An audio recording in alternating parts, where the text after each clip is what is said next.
네, 거장에서 인사드립니다. 안녕하세요, 유창호입니다. 네, 벌써 7월의 마지막 금요일입니다. 이번 주 불타는 금요일도 저희 거장과 함께 하시겠습니다. 오늘도 두 거장께서 나와주셨는데요. 토마토 투자자문의 김상호 대표, 그리고 토마토 투자클럽의 야정구 대표 함께 하시겠습니다. 네, 안녕하세요. 안녕하십니까. 안녕하세요. 지난주 방송 반응이 상당히 좋았습니다. 네, 오늘도 좀 화끈하게 한번 이야기 한번 진행해 보도록 하죠. 네. 아무쪼록 시청자분들께 오늘도 거장의 해안 가져다 주시길 바라겠습니다. 먼저 이번 주 한 주를 둘러보는 시간을 좀 가져보도록 하겠습니다. 두 분 거장께서는 이번 한 주를 어떻게 보셨는지 또 거장의 시선으로 바라본 금주시장에 대해서 이야기 나눠보도록 할 텐데요. 네. 김상호 대표님 먼저 말씀해 주시죠. 네. 이번 주 관심이 가장 많았던 건 바로 FRB의 FOMC 회의였죠. 그렇습니다. 네. 미국 시간으로 이제 수요일, 우리 시간으로 목요일 이제 반영이 되었습니다. 근데 결국 어떤 큰 급등도 없고 시장이 원하는 방향 그 정도로 이제 나왔는데요.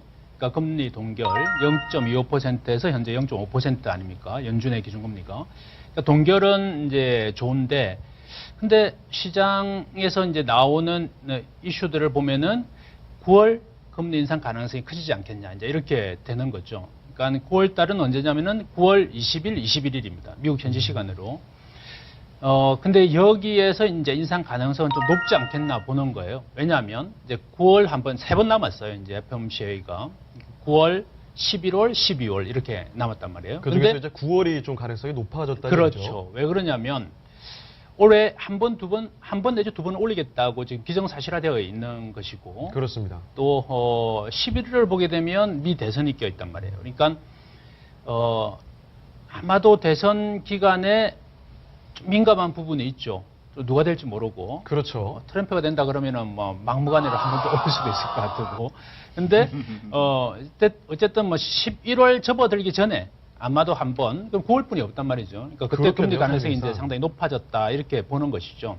근데 전반적으로 그럼 이제 우리는 뭘 보고 기준금리 인상 가능성을 높게 볼 것이냐? 이건 한번 예전에 짚어드렸던 내용인데 그대로 좀 옐런이 이야기를 했어요. 그러니까 FRB는 기준금리의 목표 범위와 조정 시기를 결정할 때 최대 고용과 2%의 인플레이션 목표에 대한 경제 상황을 평가해서 하겠다는 것이죠. 그러면 지금 거의 거기에 근접을 해 있는 상태예요. 다만 이제 유럽의 상황, 여타 선진 정치의 상황 이런 것들을 조금 이제 참고하고 있는 것이죠. 그래서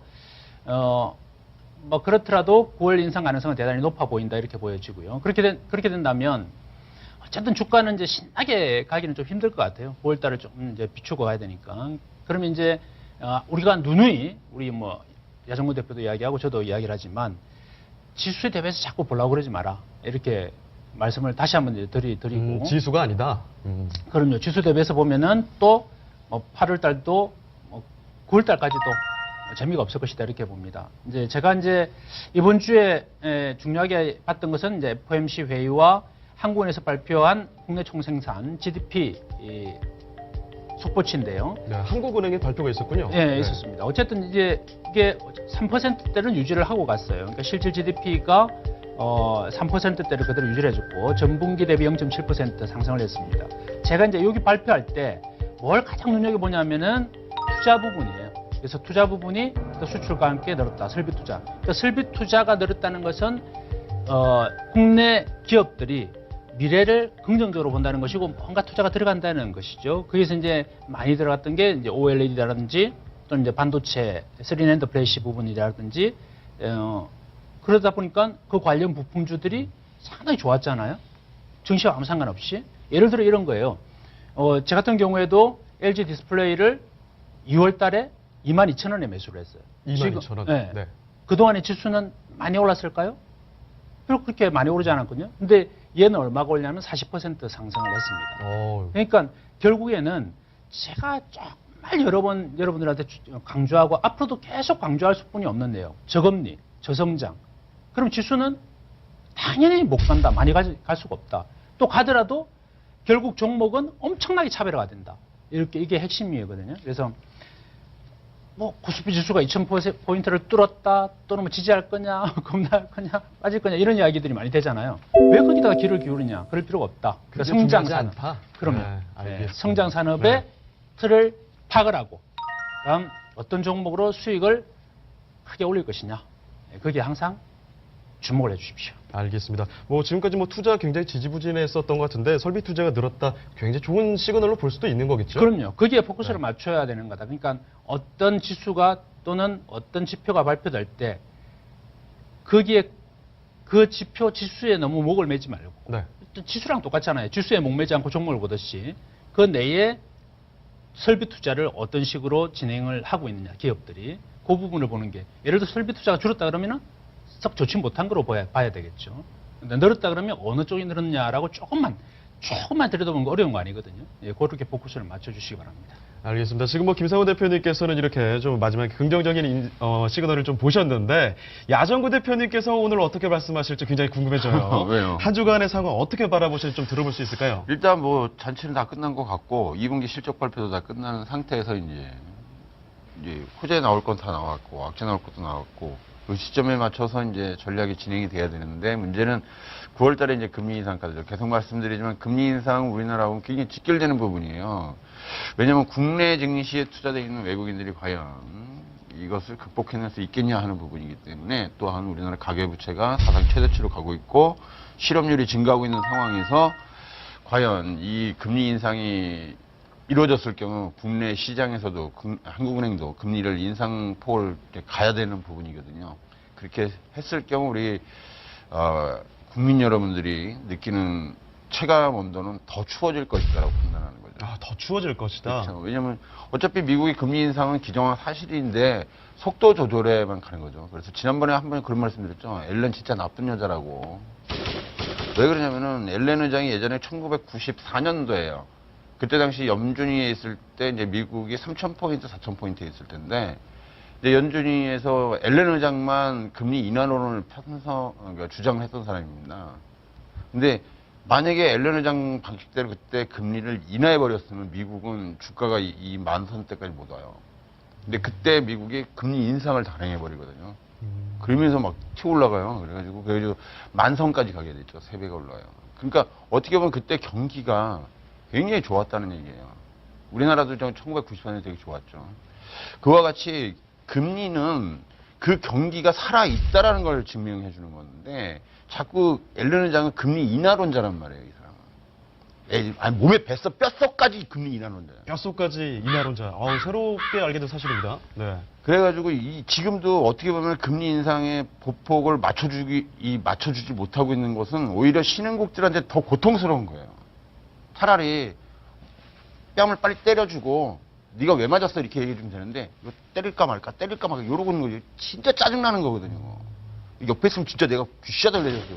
이제 지금 야정구 대표님께서는 이 불쾌하고 계신 것 같습니다. 그러니까 오히려 이렇게 됨으로써 미국 경기는 보호받는 거고 한국이라든지 브라질이라든지 신흥국, 브리티시 예전에 했던 브릭스에 관련된 신흥국들은 전부 다 지금 죽을 판이거든요. 그러니까 차라리 매를 들 거면 빨리 들지. 너 맞을래? 언제 맞을래?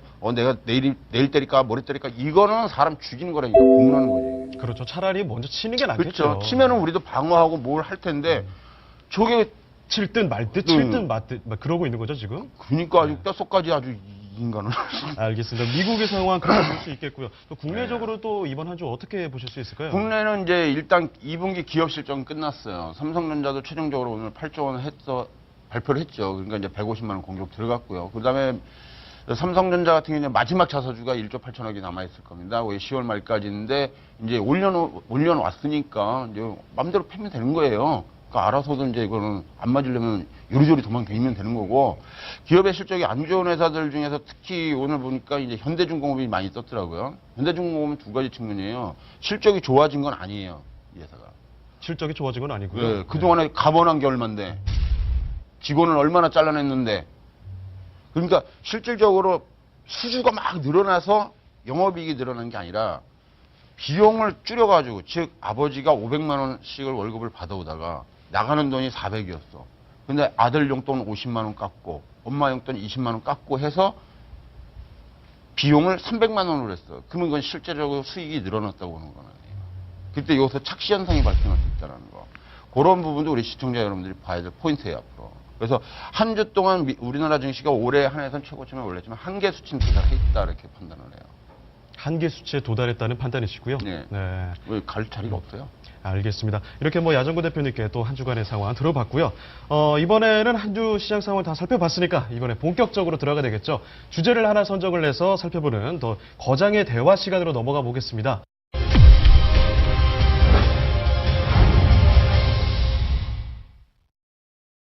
오늘의 주제는 요즘에 유행하는 말이 있죠. 히트다, 히트. 네. 거래 시간 연장, 정말 히트 칠까라는 주제로 선정을 해봤습니다. 한국거래소가 8월 1일부터 주식 거래 시간을 30분 연장한다고 밝혔죠. 네.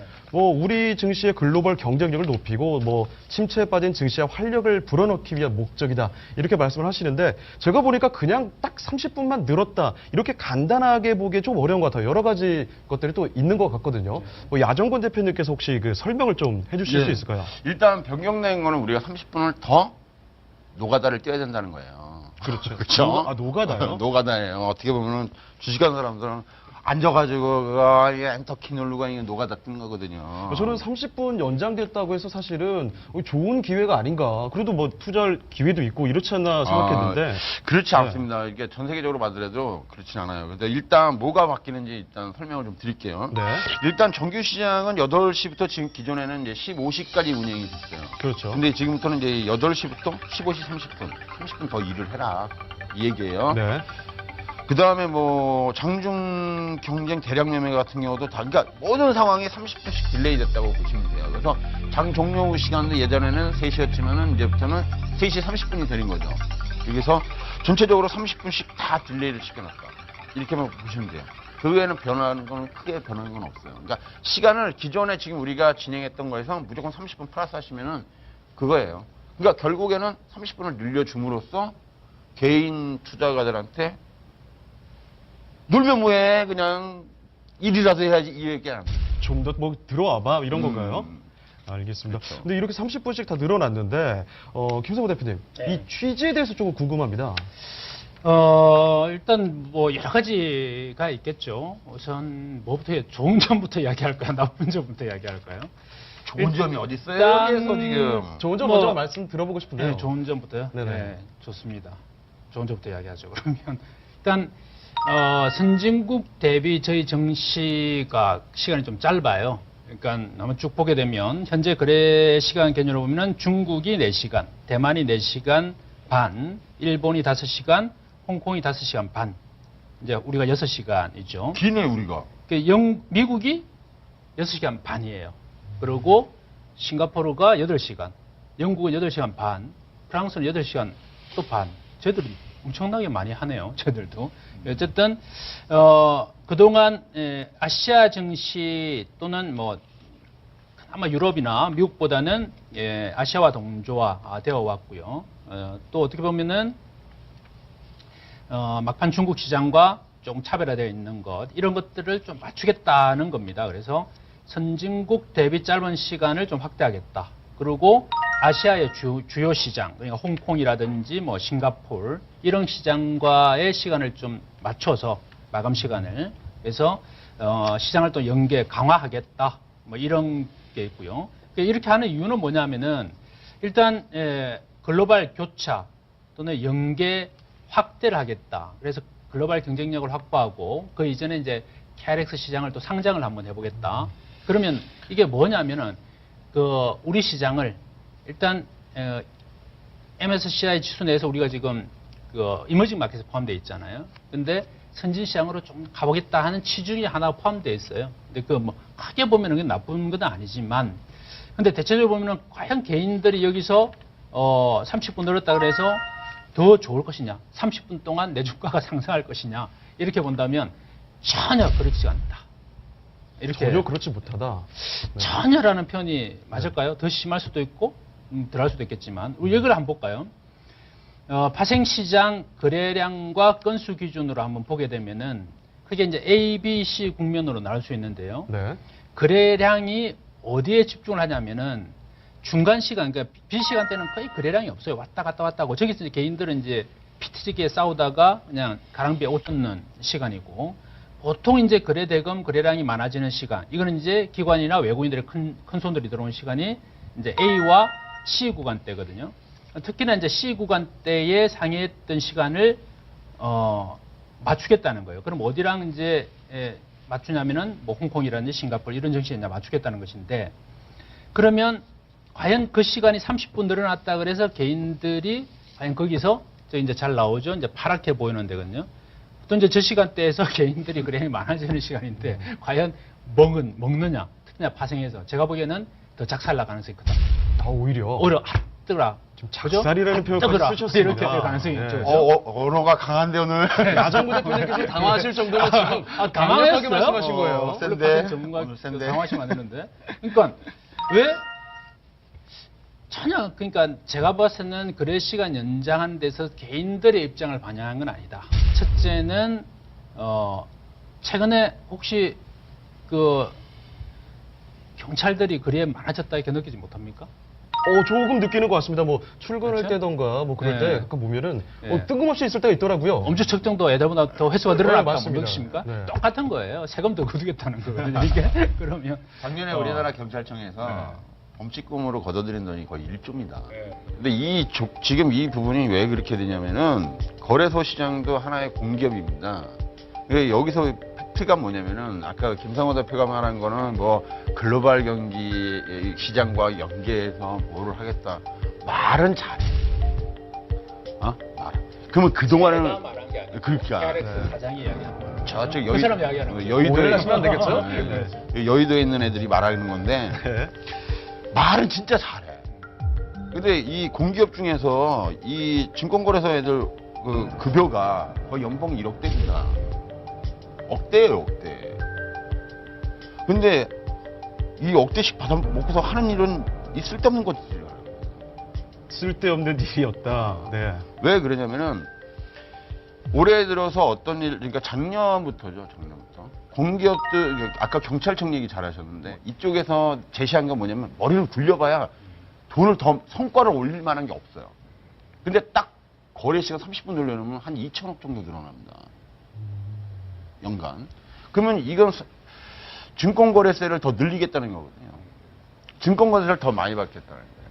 말로는 박스권을 돌파하는 이 과정에서 거래량을 늘려서 돌파를 시키겠다고 말하는 건데 얘네들 지금 머리 갖고 만약에 그런 생각을 했다면 이거는 참 무작위한테 혼나야 돼. 어떻게 그 머리에서 그게 억대 월급 받는 애들 머리에서 그게 나올 수 있는 수치라는 거야. 이거 혹시 또다시 음모론이 제기되는 건 아닐까라는 아니에요. 생각이 들긴 하는데요. 그래서 네. 내년부터는 얘네들도 만약 이것이 증가폭을 한다면은 분명히 성과급을 받을 거예요.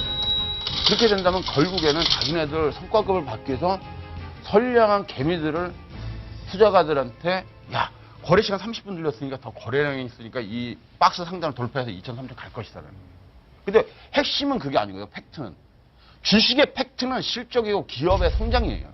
그렇죠. 지금 뭐 다 뭐 구조조정에다가 뭐 아작을 내고 있는 판에서 뭘 거래 시간 30분 늘린다고 해서 그 기업의 실적이 좋아지겠어요?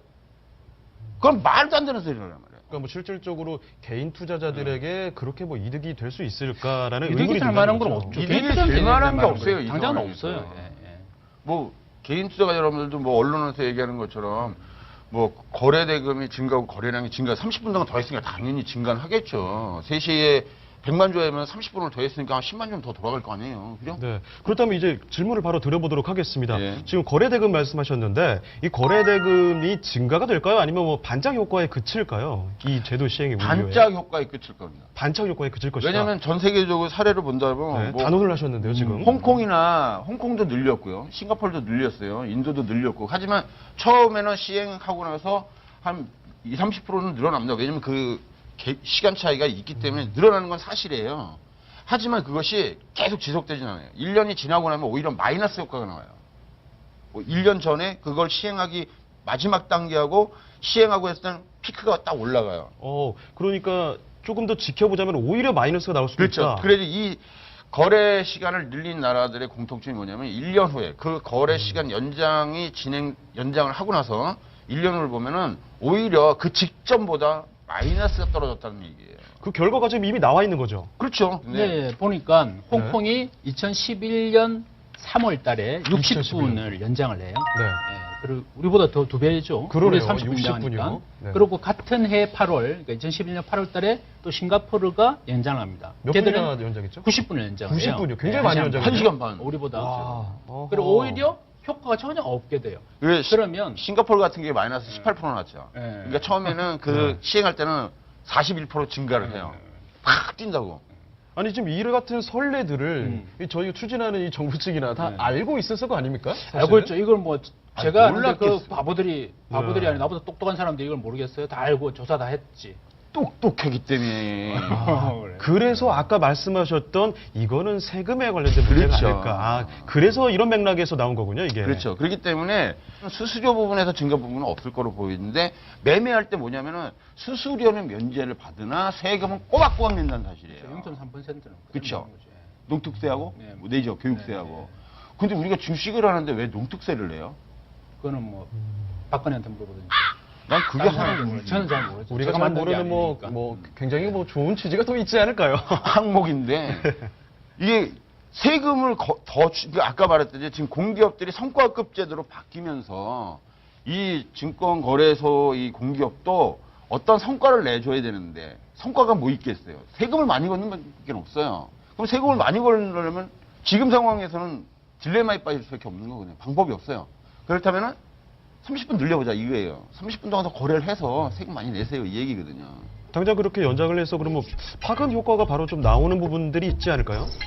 아마 없을 겁니다, 파급효과는. 왜냐면 주식시장이라는 것 자체가 시간 연장, 우리가 아마 이거 1회에서 다뤘을 거예요. 그죠? 그래서 그때 제가 아마 굉장히 화를 낸 적이 있었는데, 증권거래소 사장님은 30분을 더 늘려서 세금 거둘 생각하는 건 아니다라는 거예요.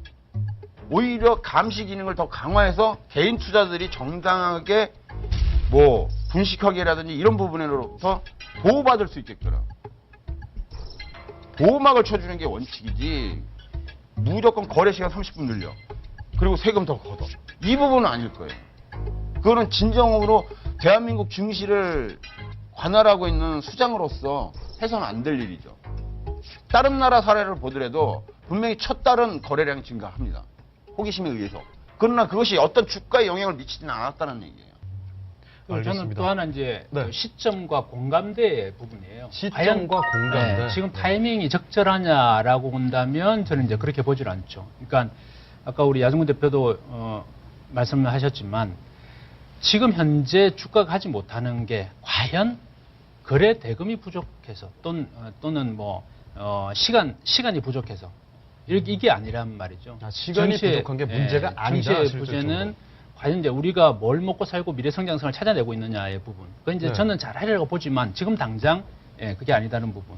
그리고 증시 자금 방향성이 부재하다 보니까 자금이 이제 부동화되는 부분이죠. 그러면 이제 이걸 여면은 방향성이 나오느냐? 거꾸로 생각했을 때 저는 아직 지금 타이밍은 시기가 아니다 이렇게 보는 것이고 이 부분이 밀어붙이는 것 같아요. 지금 그렇죠. 여의도에 있는 이분들이 지금 머리가 진짜 뭐 이게 딱 이상한 게 적당한 표현을 찾고 계신 것 같아요, 지금. 아니 지금 이게 더 심한 말을 네. 하기에는 문제가 될 것 도구? 같아가지고요. 도구? 핫도그? 김상환 대표님이 요즘에 야정구 대표님한테 그러니까요. 핫도그 강한 말씀을 이건가요? 많이 배우신 것 같습니다. 그러니까 네. 개인 투자 여러분들을 완전 개고생시키는 건데 네. 주식시장에 머물던 자금들이 ELS나 ELW 이쪽으로 많이 유입이 돼요. 그러면 실질적으로 연장을 해봤자 뭐 더 불어날 수 있는 돈은 없다는 걸로 그걸 해주시죠. 한번 볼까요? 그 우리나라 사례를 한번 보죠. 아까 네. 홍콩이나 싱가포르 사례를 우리가 봤잖아요. 네네. 우리도 거래를 올린 적이 두 차례 아. 시간을 연장한 적이 있어요. 이전에 있었나요? 예, 네. 98년도 12월 달에 오전장을 1시간 연장을 합니다. 98년도. 그렇죠. 그때 오전장이 9시 반서부터 11시 반이었는데 연장한 게 9시부터 12시까지. 그러니까 1시간이 연장이 돼요. 점심시간이 없어졌죠 그때? 아니, 그 뒤에. 그리고 이제 2000년도 5월 달에 점심시간을 1시간 연장을 합니다. 그리고 그게 이제 지금까지 되는 거예요. 9시부터 3시까지. 이제 그게 이제 15년, 16년 동안 있는 것인데 두 차례 때 한 번은 주가 상승을 하긴 합니다. 근데 그 다음은 좋지 못해요. 첫 번째는 왜 상승하느냐? 거래 시간의 연장이라기보다 이때 HTS가 보면 돼요. 지금 우리가 쓰고 있는 홈 트레이딩 시스템. 예. 그렇죠. PC에서 하고 지금 결국 이제 스마트폰에까지 이제 하는 거. 그러니까 PC에서 하다 보니까 거래량이 급증을 하죠. 근데 문제는 결국에 이때 정권사의 수익률이 좋아지냐면은 오히려 위탁매매 수수료가 줄어들잖아요. 이게 그렇죠. HT 생기면서. 그래서 정권사도 사실 크게 혜택을 못 봅니다. 그 수수료가 10배 이상 떨어져 버리니까. 그러니까 거래 대금은 증가하고 그러나 주가는 상승을 해요. 그러나 이 주가 상승이 지금처럼 시간 연장이라기보다는 그때 당시 HTS 보급이라고 보고 그죠 HTS 원인이 보급도 다르다. 있고 그렇죠. 그때 원자 당시에 차트이죠. 우리나라 주가가 상승할 수밖에 없었던 이유는 일단 IMF를 맞고 구조조정이 다 끝난 상태에서 그렇죠. 예. 정상화되면서 환율이 그때 우리가 1,800원대까지 올라갑니다. 그러니까 많은 수주를 받게 돼요. 그때 이제 조선주들이 엄청난 수주를 받게 되거든요. 예를 들어 1,200원일 때하고 1,800원일 때는 50% 디스카운트가 되는 부분이에요. 그러니까 수주를 굉장히 좋게 받을 수가 있었던 거죠. 그래서 제가 이제 말씀드린 게 타이밍이 중요하다는 거. 그때는 그렇죠. 그래서 적절한 말씀하신 그렇죠. 거예요, 적절한 타이밍. 타이밍이었다는 네. 거죠. 근데 지금은 그런 모멘텀이 없어요. 지금 조선주, 해운주 구조조정 이야기가 막 나오고 있는데 굳이 할 타이밍이 아닌데. 그렇죠. 네. 지금은 아니란 말이에요. 그러니까 거의 적절하니까 다만 이제 한 번은 5월달에 그러면은 시간 연장할 때마다 네. 이제 KRX KRX 사장이 아니라 뭐 직원들이나 저한테 이제 반문을 할 수 있겠죠. 야, 할 때마다 올랐다. 그렇게 오르지 않았냐. 근데 다음에는 안 올라요. 보게 되면은 2005년 5월달서부터 거진 1년 동안 거래 대금도 빠지고 주가도 빠져요. 아, 올랐던 거래대금 마저도 다시. 네. 그리고 이제 빠졌죠. 2년 후에 이제 주가가 오르기는 올라요. 근데 그러면 1년 동안 개인들은 매 30분 동안 거래하느라고 수수료 깨지고 손실 나고 이렇게 됐단 말이죠. 지금이 98년도와 가깝냐, 2000년도와 가깝냐라고 본다면 저는 오히려 후자에 가깝다고. 후자에 가깝다. 모멘텀이 지금 없는 정시에서 시간만 늘려놓은 마치 것인데. 뭐 착시 효과만을 보고서는 그걸로 판단해버린 그런 꼴이 그렇죠. 되네요. 그래서 개인들이 똑똑해져야 돼요. 조금 구체적으로 들여다봐야 되고, 아, 내가 어떻게 현명하게 움직일 거냐 이런 고민을 이 방송 보시면서 진짜 고민을 하셔야 돼요. 내가 아이, 그러니까 거래만 해가지고 이- 수수료 주고 주식에서 또 손실 나고 이런 투자자가 될 것이냐, 내가 정확하게 시장을 읽어내고서는 정말 나는 혜택 볼 수 있는 투자자 될 것이냐, 이 시간을 보면서 고민을 좀 잘 해주셨으면 좋겠습니다.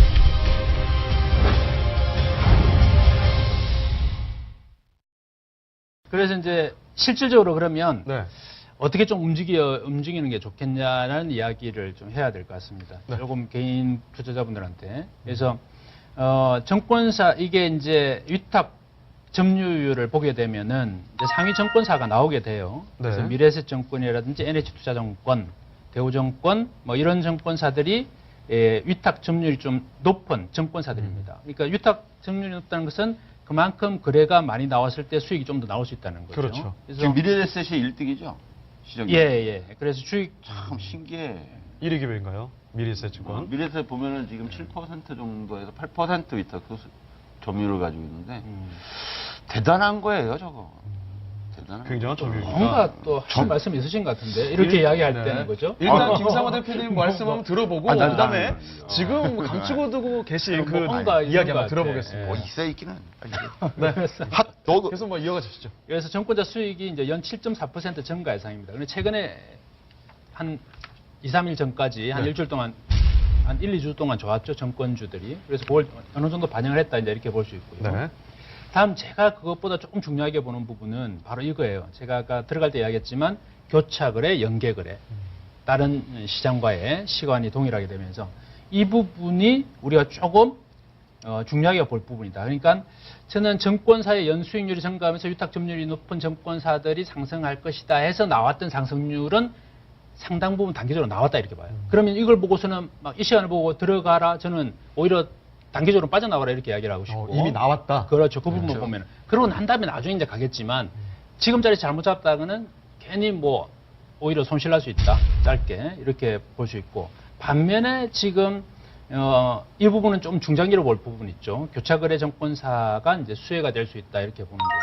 그래서 교차거래 정권사는 어디가 해당이 되냐면은 현지 기업에 대한 정보 수집력이 높은 정권사겠죠. 당연히. 교차거래란 예를 홍콩과의 교차거래, 또 싱가포르 또는 미국과의 교차거래를 한다는 뜻은 그 지역 정보를 잘 아는 네. 정권사들이 유리하단 말이죠. 그러다 어떤 보니까 정권사들이 있을까요? 대형 정권사들이 되겠죠. 네. 현지에 또는 나가 있는 정권사들, 현지 지점에 있는 정권사들을 봤더니 삼성정권이라든지 한국투자정권 이런 애들이 좀 그쪽에 강점이 있다.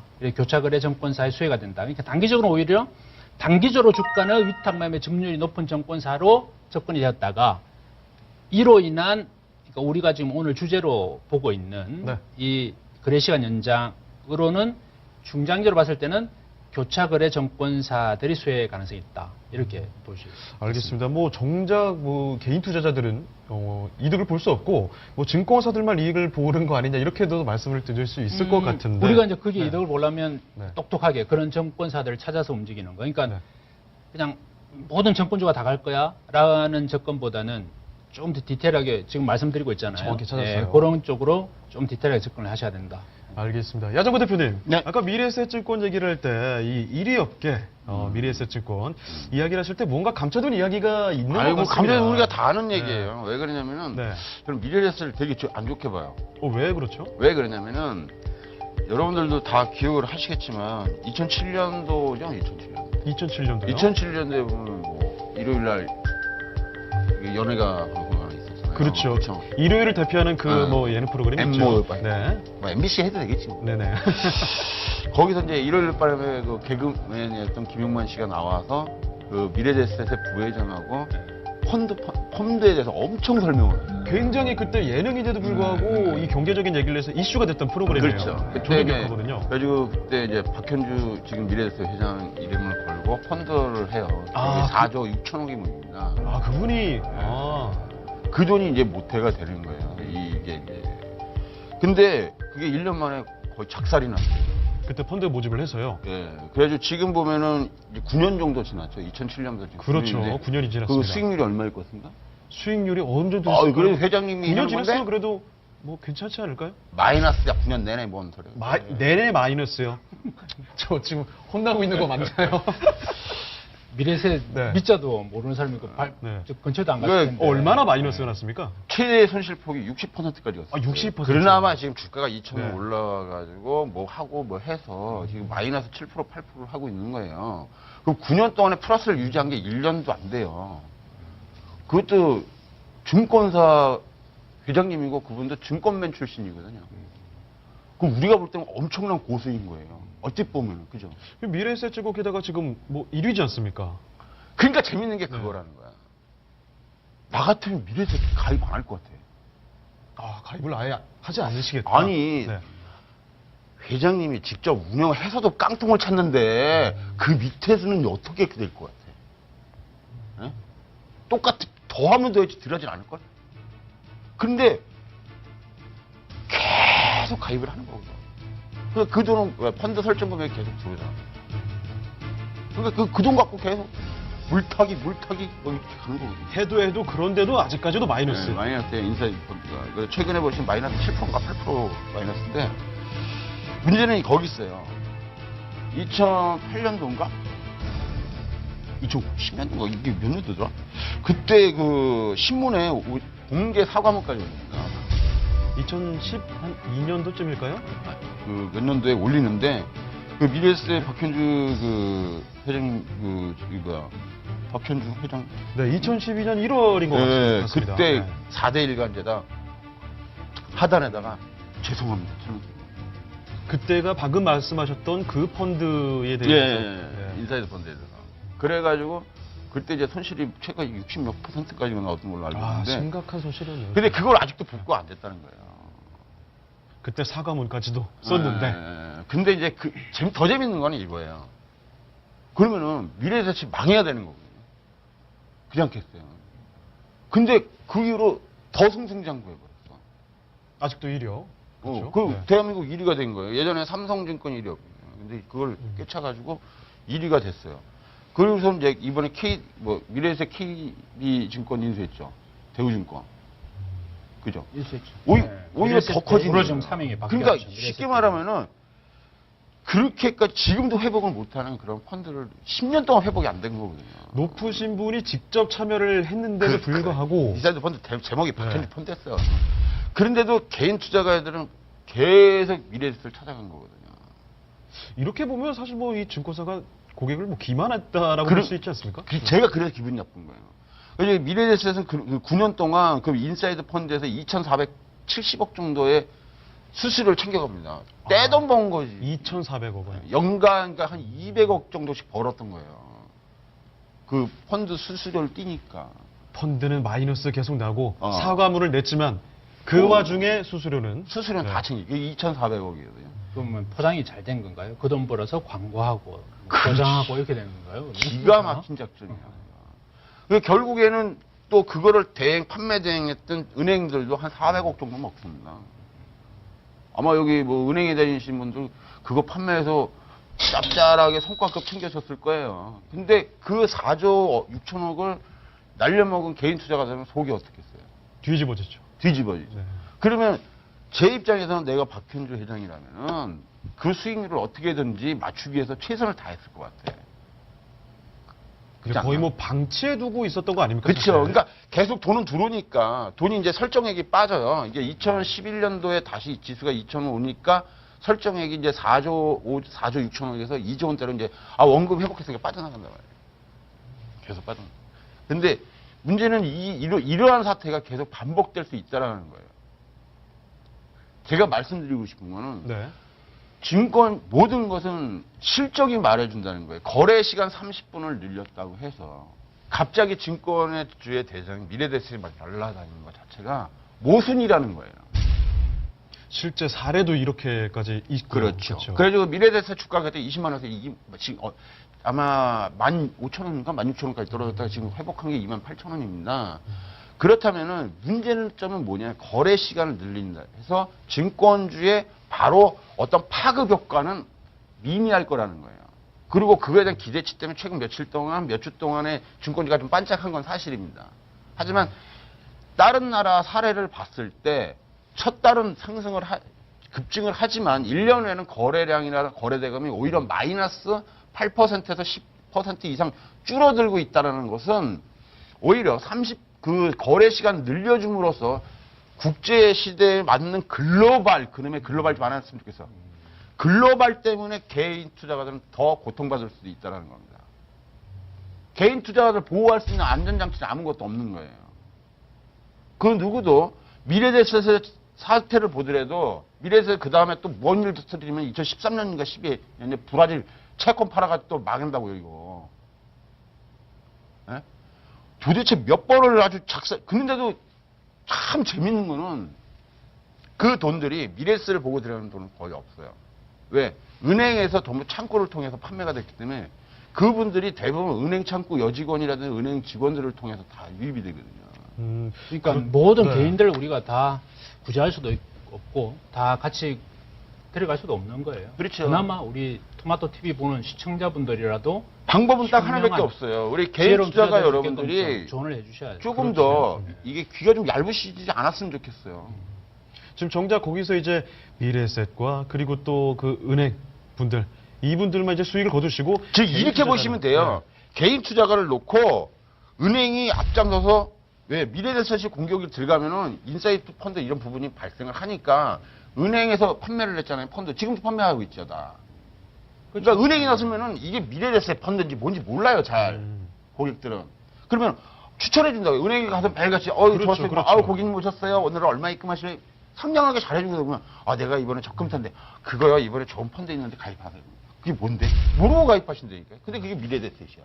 업계 일이고요. 뭐 이랬습니다. 하면은 또 당연히 그러니까 여기서 이제 여기서 들어가는 돈에 수수료가 얘는 나가거든요.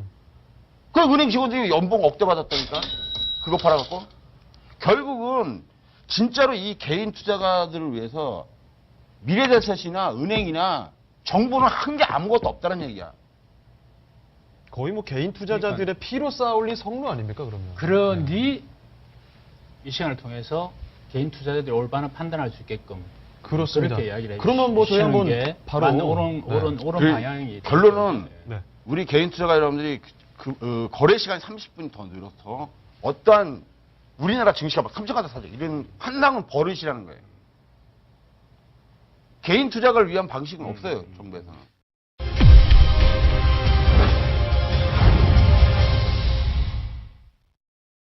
이런 상황에서 8월 달에 네. 저희 우리 개인 투자자들이 어떻게 투자를 가져가야 될지 투자 전략 한번 들어보고 싶습니다.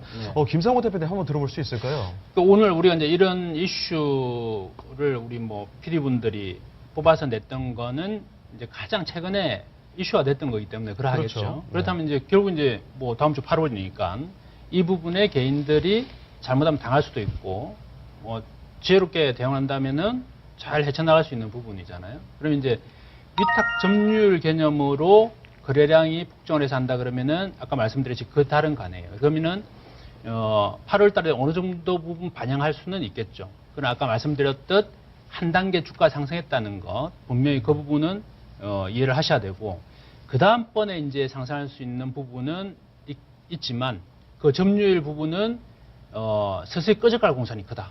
그러니까 이것 때문에 중장기 연말까지 정권주들이 뭐 대다수 좋고 잘 가고 절대 그렇지는 않을 것이다. 이렇게 아셔야 되고 앞서 사례가 뭐 증명해 주는 거겠죠. 네, 거기서부터 이제 반영할 수 있는 부분은 교차 거래하는 정권사들 이 부분은 오히려 선별적으로 수혜를 좀 볼 수는 있다 이렇게 네. 볼 수 있죠. 그래서 전반적으로 본다면 그렇다면 위탁 점유율만 가지고 거래 시간 연장된 부분에 정권주들이 다 갈 수 있느냐라는 부분은 저는 기대해보지 않는다. 아까 말씀드렸던 한 달 안에 다 모든 60분하고 90분 연장한 나라들도 한 달 겨우 반영했는데 30분 연장한 가지고 그 이상 반영할 것이다? 저는 그렇게 보지 않아요. 데이터로 본다면 그거보다 짧을 가능성이 있다 이렇게 그러네요. 보는 그 게 면이 옳다. 오히려 더 진짜 설득력이 있는 것 같습니다. 네, 그래서 저는 여기에 너무 포커스를 두지 말고 제가 들어가면서 말씀드렸잖아요. 그동안의 정권주가 여러분 차트를 놓고 한번 보세요. 이 시간 끝나면 2월 달서부터 지금 7월 말까지 정권주가 많이 갔는지 LG 디스플레이가 많이 갔는지 놓고 보시면 될 거예요. 그러면 핵심은 이게 아니라는 거죠. 현 시장에 지금 수급이 외국인이든 또는 뭐 큰 손들이든 수급이 붙어 있는 쪽은 바로 미래 성장성은 보이는 성장성. 그게 이제 4차 산업이고 융복합이고 이런 것들 계속 말씀드리잖아요. 그렇습니다. 핵심은 거기에 있다는 네. 거죠. 적극적으로 융복합하고 무슨 상관이 있냐는 거죠. 이제 그렇게 본다면은 저는 뭐 8월 달 전략 자체가 그렇게 어렵지는 않을 것이다. 이렇게 봅니다. 아니 저는 8월 달도 네. 지수가 어느 방향으로 가든 위로 가든 아래로 가든 옆으로 기든 핵심을 거기에 두고 한다면 저는 8월 달도 수익이다. 수익 낼 수 있는 8월 달도 달이다. 수익을 낼수 있다. 예, 이렇게 봅니다. 혹시 또 저희가 주의를 좀 해야 될 부분들이 있을까요? 네. 7월 달에 여실히 증명이 됐죠. 5배 이상 오른 종목은 조심하라. 우리가 이제 우리 네. 야정우 대표 이야기하는 초보자들은 조심해라. 8월 달 이야기하는 것. 그 건간이 똑같다 이렇게 보시면 되고 네. 10배 이상 오른 종목은 아예 공략 자체를 하지 마라. 이미 반영된 거죠? 네. 네. 2, 3년 동안 그렇게 오른 게 있어요. 한미약품도 그랬고 예. 또 웬만한 제약주들 다 그랬고 바이오 관련 주식들, 화장품 관련 주식들 한 몇 달 동안 어떻게 됐는지 보세요. 깨구락지 됐어요. 개구리지가 물이 나왔어 드디어. 깨구락지 됐어요. 좀 마지막에 흥분하신 것 같습니다. 몇 달 지금. 동안 빠졌다니까. 그러니까 네. LG 디스플레이가 몇 달 동안 오른 동안 걔들은 몇 달 동안 계속 빠졌다니까. X 주가의 방향이 반대 방향이었다. 예상 못했던 수치인데. 아, 요거 기록을 해놔야 될 것 같아요. 다음에 활용해야 될 것 같습니다. 그러니까 얘들의 특징이 다 그런 거예요. 5배, 10배 오른 종목이에요. 그러면 지금서부터 2배 이상 오를 종목. 지금부터. 예, 2배 이상 오를 종목. 앞으로 오를 종목 충분히 있단 말이죠. 충분히 있단 말이죠. 예, 그런 종목들로 다가가시라. 알겠습니다. 네, 그럼 야정구 대표님, 8월 달에 우리 투자 전략 어떻게 가져가는 게 좋을까요? 네, 8월 달은 일단 9월 달에 금리 인상을 대비해서 굉장히 네. 제한성이 걸릴 겁니다. 또는 출렁거림이 진행할 수도 있습니다. 그렇기 때문에 일단 우리 시청자 여러분들께서 지수적인 측면으로 자꾸 종목을 접근하지 마시고 종목만 보고 하시는 게 좋을 것 같습니다. 그러니까 지수와 연동시키는 게 아니라 기업의 지수는 보지 말고. 예, 지수는 보지 마시라는 얘기예요. 왜냐하면 사람의 심리라는 게 그렇습니다. 왜냐하면 아까도 인사이드 펀드 얘기를 했지만 2007년도에 그 TV 프로에서 일요일 밤이면 그때 당시 최고의 시청률 그렇죠. 나왔던 최고의 네. 프로그램이었죠. 거기다 네. 매주 연예인들 바꿔나가죠. 이쁜 연예인도 나오고 잘생긴 연예인도 나오죠. 거기서 맨날 뭐 펀드에 가입하시면 뭐가 얼마에 투자하시고 얼마 투자하시고 뭐 브릭스 펀드에 얼마 들어가고 차이나 펀드에 들어가고 1년 만에 다 죽였어요. 펀드 얘기 엄청 나왔던 것 같습니다. 네, 그 매주 당시에. 나왔어요. 그거 한 네. 6개월 했습니다. 그 인사이드 펀드 할 때만 6개월 나왔어요. 그러니까 이런 건 굉장히 위험한 거예요. 그러니까 이 얘기를 뭐 해드리냐면은 요즘 제가 예전에 한번 게임주 설명드린 거 부분도 있어요. 게임주, 이렇게 게임 회사들 보시면 연예인들 다 씁니다. 그렇죠. 요즘에 게임에서는 그렇죠. 연예인 엄청 게임 씁니다. 그 연예인들이 뭐 칼을 갖다 막 들고 유아인부터 해갖고 막 칼 들고 다니고 술 쳐대고. 이병헌도 나오고 뭐 이러죠. 네. 그 회사 주가들 보세요. 거의 반토막 났어요. 어, 이 얘기는 뭐냐면은 이 연예 프로를 가지고 희석을 시키는 거예요. 실적을. 실적을 희석시킨다. 예. 그 전에 게임주들이 잘 갈 때는요, 연예인들 절대 소개 안 합니다. 그냥 둬도 알아서 잘 나가니까 실적이. 돈 안 써도 올라가니까. 그러니까 이제 안 되니까 돈 이런 쓰는 말 거겠죠. 드리면 좀 죄송한데 사기꾼들이 세계 칠 때 꼭 누구랑 사진 찍잖아요. 뭐 대통령하고 사진 찍고 그렇죠. 국회의원하고 사진 찍고. 맞습니다. 이거 똑같은 거예요, 그럼. 심리상태. 그러면 이 사람을 보고 하는 게 아니라 그 같이 사진 찍을 때 그 사람을 보고서 찍는 거예요. 사람이 심리적으로 그렇게 그렇죠. 되죠. 나 대통령하고 친해. 뭐 이거예요. 그러면은 진짜 그런 줄 알아요. 절대 그렇지 않습니다. 그럼 100% 사기예요. 그렇기 때문에 결론적으로 보면 다음 달에는 8월 달에는 굉장히 우리 시청자 여러분들이 9월 달에 금리 인상이 예고돼 있는 상황이라면은 시장은 제한성이 걸려 있을 거란 말이에요. 그러면은 일단 보면 삼성전자 실적이 최종적으로 확정이 됐기 때문에 나올 뉴스는 다 나온 거예요. 그죠? 그 다음에 이제 나올 수 있는 거는 자사주 방어밖에 없는데 이것도 금액이 1조 8천억밖에 안 돼요. 그러면 일단 삼성전자가 흔들릴 겁니다. 왜 그러냐면 어저께가 주가 최고치였죠. 근데 삼성전자는 분명히 거기서 2% 빠져 있었어요. 신고가를 안 갔다고요. 그리고 오늘 음봉 때려버렸거든요. 그러면 문제가 발생한 거예요. 왜? 그동안은 혼자서 뭐 끌고 올라왔는데 이제는 못 끌겠다는 거죠. 이 얘기는 뭐냐면 지수의 한계성에 도달했다고 볼 수 있는 부분입니다. 그렇다면 우리 시청자 여러분들이 대응할 수 있는 거는 일단 금리 인상을 놓고 봤을 때 기업의 실적이 끝났고 3분기 실적으로 가는 과정 속에서 딜레마에 빠질 가능성이 있어요. 그러면 업종 대표주보다는 이제 초보자이신 분들 이런 말씀 많이 하세요. 저는 주식을 잘 못해요. 그러면 하지 마세요.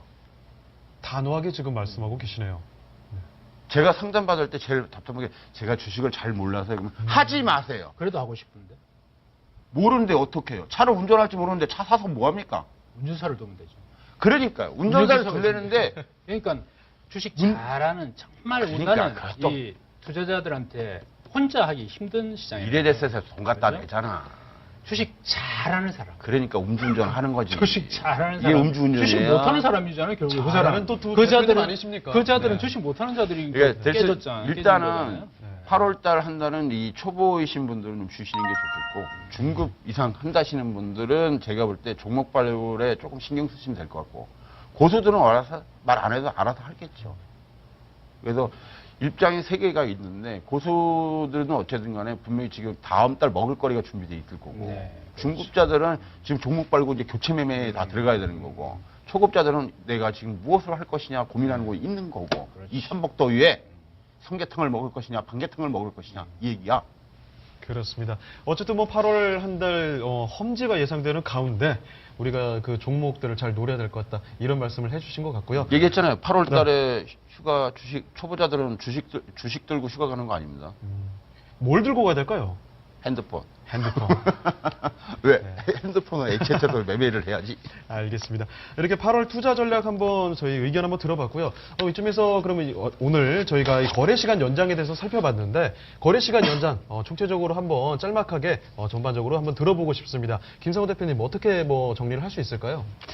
결국 거래 시간 연장 자체가 주가의 상승과는 관련이 없다. 관련이 없다. 시간 연장이 아니라 결국 기업의 실적. 기업의 실적 또 방향성이 부재한 정시의 현재 상황 그게 가장 핵심이란 말이죠. 그러니까 핵심과 벗어나 있는 부분은 결국 주가의 방향으로 상관이 없어요. 그래서 이게 30분 연장돼서 주가가 오른다 저는 그렇게 보지는 않는다.